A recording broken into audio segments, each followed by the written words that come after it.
So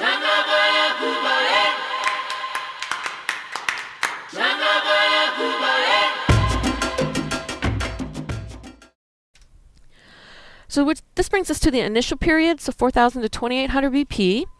And we see a drastic change in lifestyle during this initial period. And the reason it's referred to as the initial period is this is the first time we see ceramics come into the archaeological record. And generally speaking, we're seeing kind of gourd-shaped pottery, although we do see regional styles suggesting that we have independent culture groups emerging.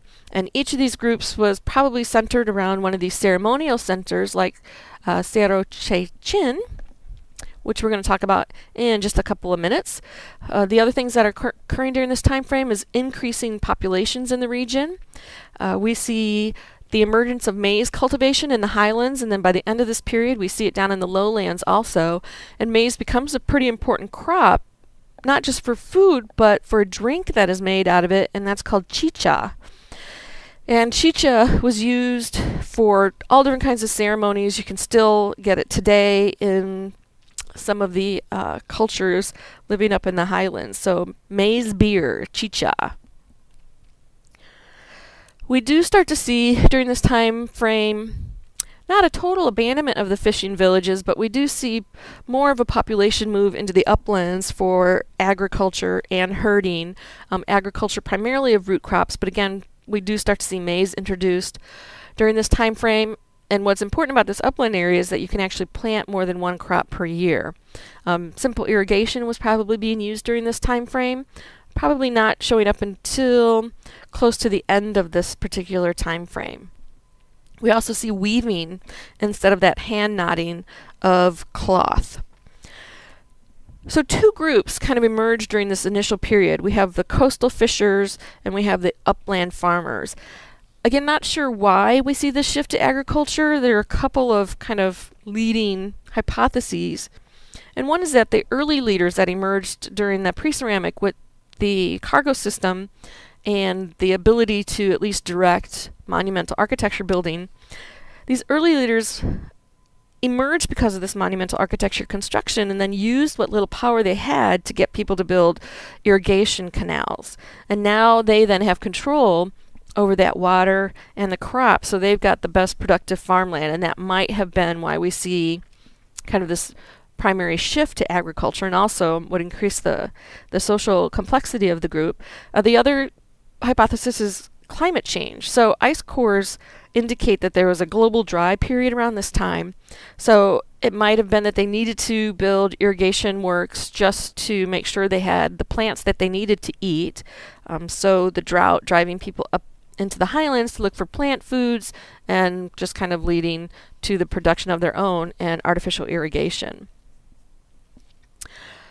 Okay, the U-shaped architecture becomes quite prevalent during this time frame. About 20 are known at several different sites like Huaca La Florida, Las Saladas, and Garagay.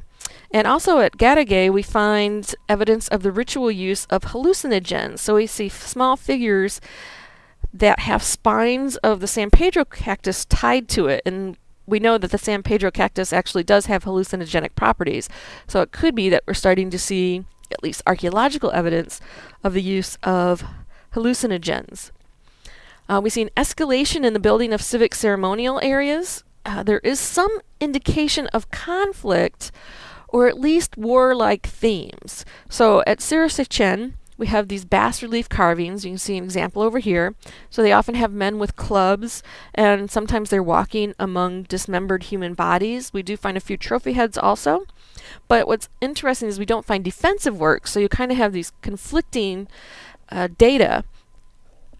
So some people have suggested that this could be something called Tinku. And this is scheduled, organized fights between kin groups. So sometimes these fights resulted in injuries and death, and that would have been a way to shed blood as an offering to the earth. Now this does still sometimes happen, the Tinku, in modern Peru. It's controlled by the government. So it's possible that we're not really seeing conflict per se, but we're seeing evidence of this organized fighting between different groups. So it's kind of interesting stuff. We do see elite burials in the mounds themselves, but relatively few grave goods, which is kind of interesting. And we start to see the emergence of a particular theme of anthropomorphic heads, and this is where we kind of see like a human head, but it's very feline with fangs, and the mouth looks very feline also. So that's kind of a theme that's carried through then into the early Horizon, which occurs up in the highlands. And this is referred to as the Chavin Horizon. So you can see the kind of type site is here, Chavin de Huantar, and then there's quite a bit of influence. So we see the spread of Chavin-like artifacts over this area. So 3000 to 2200 BP. It's interesting, of course, lots of archaeological work being done in this area, and so we have some new data that suggests that the Chavin actually emerged, or the styles that have been called Chavin emerged in the initial period. So we can say that the style appeared at coastal sites. But what happens with the Chavin Horizon is that we start to see some incorporation of jungle themes. So, for instance, snakes, caiman or crocodiles, and raptors. So there are some differences, but the basic styles emerged before this. So that tells us that there's quite a bit of contact then between the Chavin and the coastal peoples. Here you can get a idea of that kind of feline anthropomorphic head, the fangs, and the kind of feline mouth. The Chavin is really known for metallurgy. Some fantastic art in gold.